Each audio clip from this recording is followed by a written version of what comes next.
It was the longest, quietest moment of my life.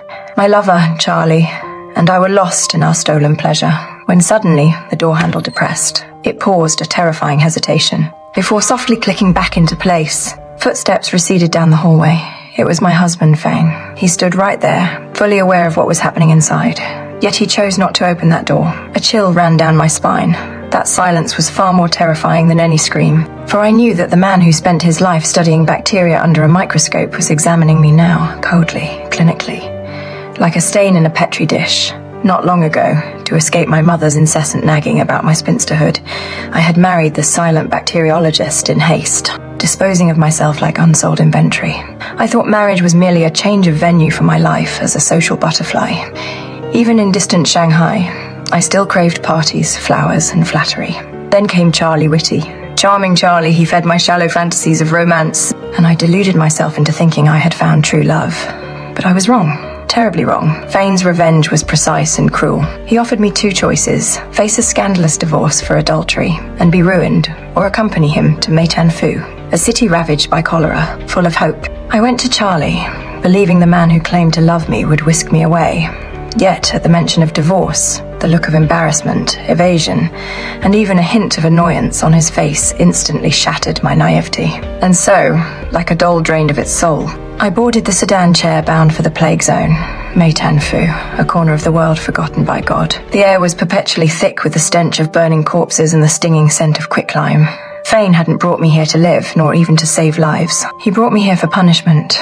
We lived in a house where someone had just died, wielding silence as our weapon against one another. I saw no hope for life, only endless fear. To defy this despair, I spitefully ate raw, uncooked salad at the dinner table. I thought, if he wishes me dead, then I shall die for him to see. We tortured each other in the shadow of death, like two trapped beasts, waiting to see who the plague would claim first. The turning point came one morning, when I saw a starved corpse covered in flies at the village entrance, when I walked into the convent and saw the orphans who had lost their parents to cholera. In that moment, my petty pride and selfishness seemed so insignificant. I began to help at the convent, no longer to kill time, but to find a shred of human dignity amidst the devastation. There, for the first time, I truly saw Fan. He was no longer the dull, tedious husband. He was a god here. He worked tirelessly to fix the water channels, to treat the sick.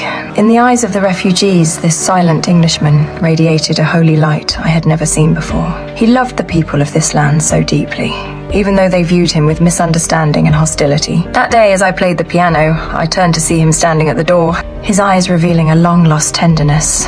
The ice over the lake had finally cracked. We humans are more complex than your silly little microbes. Yes, we certainly do. I'm sorry. We reconciled under the moonlight. How ironic, in the bustle of Shanghai, we shared a bed but dreamed different dreams. Yet here, in this purgatory of death, our souls finally embraced. I finally understood that the wit I once sought was merely cheap decoration, while behind Fane's dullness lay a soul as heavy and steadfast as a mountain. Yet, fate is a clumsy playwright. It loves to bring the curtain down right at the climax. I was pregnant, but I could not be certain if it was Fane's child. Facing his hopeful gaze, I could have lied to make him happy. But after the baptism of life and death, I could no longer offer him even the slightest deception. I don't know, I answered honestly. The light in his eyes dimmed, but he embraced me nonetheless. For in this moment, love had transcended possession. Just as we were ready to start anew, Fane fell. He had contracted cholera. As I rushed into the isolation camp and held his dehydrated, dying body, my heart was torn apart. His cracked lips moved, whispering, "Forgive me." Forgive you. There's nothing to forgive. He died that morning, on the very land he gave his life to protect. He died never forgiving himself for loving a frivolous woman. Yet that woman, in the moment of his death, finally understood what true love was. 5 years later, on the streets of London, I met Charlie again. He was still impeccably dressed, trying to rekindle old flames with his flippant words. Looking at his handsome yet hollow face, I felt only amusement. He asked the name of the child beside me. I held little Walter's hand, the continuation of Fane's life. I looked at Charlie as if looking at an insignificant speck of dust. What's that, Mummy? No one important, darling.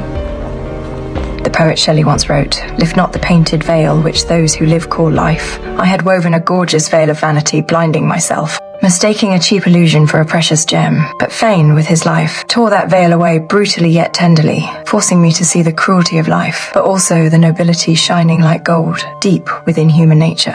Now, I have finally learned how to love, though the man who taught me sleeps forever in that distant, mist-shrouded land. But I know, as long as I live, as long as I love, he has never truly left.